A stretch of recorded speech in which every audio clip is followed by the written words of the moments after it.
Donc, bon, la radio, voilà, ça parle, les infos, des choses parfois intéressantes, des documentaires. Et là, il y avait une émission sur le candidat Albican, ou Albicon, je ne sais plus exactement.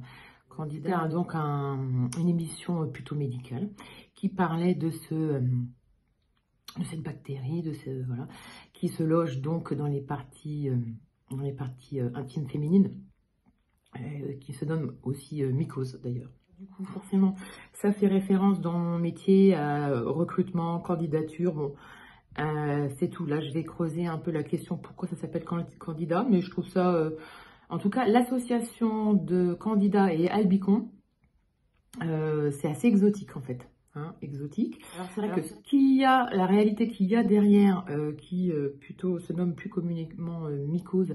Alors c'est vrai que ce nom-là, on essaye d'éviter de le prononcer. Hein, c'est assez moche finalement. Et puis surtout qu'on n'en parle pas. C'est pareil, on n'en parle pas.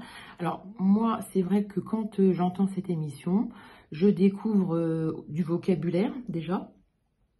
Voilà, candidat, albican ou albicon. Moi, je trouve que c'est assez sympa de l'appeler candidat albicon. Alors, bah, en fait, puisque je n'en ai pas, le simple fait de ne pas en avoir, ça veut dire que, bah, au final, je suis plutôt en bonne santé. J'ai un bon équilibre de mon système immunitaire, de ma flore, etc.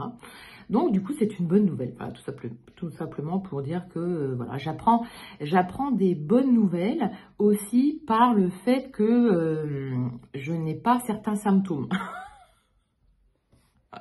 Je n'ai pas certains problèmes, puisque bien sûr, j'en ai plein d'autres. Hein, mais en tout cas, celui-ci, je peux en tout cas constater et apprécier le fait de ne pas souffrir de ce candidat. Hein.